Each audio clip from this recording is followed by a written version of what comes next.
میں نے اپنے شوہر کو واضح کہہ دیا کہ مجھے تم سے کوئی طلاق نہیں چاہیے، اب مجھے تم سے کوئی علیحدہ نہیں کر سکتا، اب میں تم سے ہی پیار کرتی ہوں، اب پیچھے سے سب کچھ چھوڑ چکی ہوں، اور تمہیں گولی مارنے کا جرم میں اپنے کزن کو گرفتار کروا چکی ہوں۔ حالانکہ میں نے اپنے شوہر سے بلیک میلنگ والی بات چھپائی رکھی، لیکن ہماری دوریاں مزید بڑھتی گئی۔ اب تو وہ مہینے میں دوبارہ ہی فون کرتا، جن میں سے ایک 5 تاریخ کو جب وہ مجھے پیسے بھیجتا تھا۔ راتوں کو جب بھی میں کوئی یاد کرتی تو سوائے رونے کے میرے پاس اور کچھ نہیں ہوتا۔ خیر وقت گزرتا گیا اور سال 2020 رمضان کا مہینہ آ پہنچا، اور مجھے بھی امید کے کرن نظر آنے لگی اور میرا شوہر عید پر گھر ضرور آئے گا۔ وقت گزرتا گیا، وہ عید نزدیک آ گئی۔ میرا باپ بھی عید کی چھٹیاں گزارنے گھر آ گیا ہوا تھا۔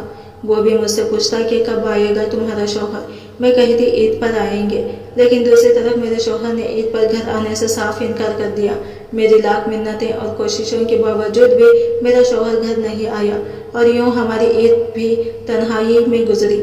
اور عید کے بعد میری فیملی کا مجھ پر دباؤ بڑھ گیا کہ ایسا کیا ہوا کہ تمہارا شوہر نہیں آیا، اور تمہارے درمیان کون سی ناراضگی ہے؟ میرے شوہر کو گولی لگی تھی، یہ بات میرے باپ کو پتہ لگ گئی، اور اس نے مجھے مارا بھی تھا کہ یہ کیا کیا تم نے؟ میں رونے لگی، لیکن جو میں نے اپنے شوہر کے ساتھ کیا وہ اپنے باپ کو نہیں بتایا، اور اپنے باپ سے منت کی کہ یہ بات اور کسی کو پتہ نہیں چلے۔ میرا باپ مجھ سے کافی ناراض ہو گیا۔ عید کے بعد میں کافی بیمار بھی ہو گئی تھی، لیکن میرا شوہر گھر نہیں آیا۔ ہزار کوشش کے باوجود بھی میں اسے نہیں منا سکی، وہ گھر بھی نہیں آیا ہوا تھا۔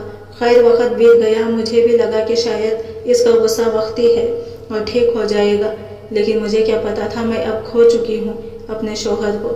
ہر پل ہر گھڑی میں اسے یاد کیا، لیکن اب میں نے جو اس کے ساتھ کیا تھا شاید یہی میری سزا تھی۔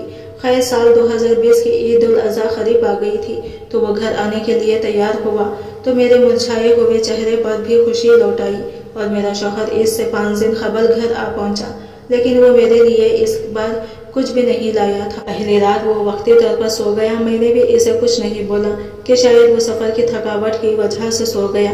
دوسرے دن دوپہر کے وقت مجھے اس سے بات کرنے کا موقع ملا تو میں نے اس سے معافی مانگی اور اس کے سامنے رونے لگی کہ میں نے جو کچھ بھی آپ کے ساتھ کیا مجھے معاف کر دو۔ اس نے جواب دیا کہ کسی چیز کی معافی تم نے کیا کیا، تم کیوں معافی مانگ رہی ہو؟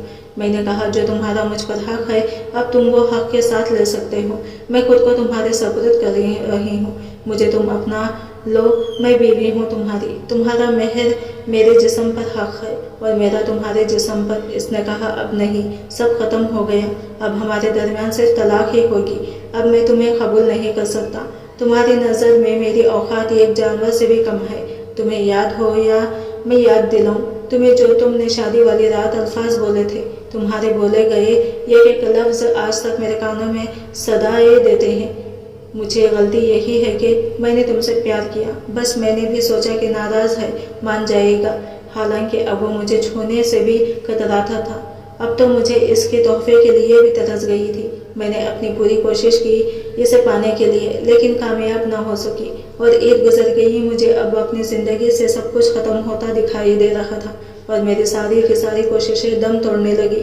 میرے شوہر نے کہا کہ میں تمہیں کبھی بھی قبول نہیں کروں گا، دو راستے ہیں تیرے پاس، یا طلاق لو مجھ سے اور اپنے گھر چلی جاؤ، جس سے مرضی شادی کر لینا، اور دوسرا راستہ اگر تم نے مجھ سے طلاق نہیں لی تو میں خود تمہیں طلاق دے دوں گا اور دوسری شادی کر لوں گا، اب جیسا تم چاہو ویسا کرو، میں تمہارے ساتھ کسی قسم کا تعلق نہیں بنانا چاہتا۔ اور اس کے بعد وہ عید کا 2 ہفتوں بعد واپس کراچی چلا گیا۔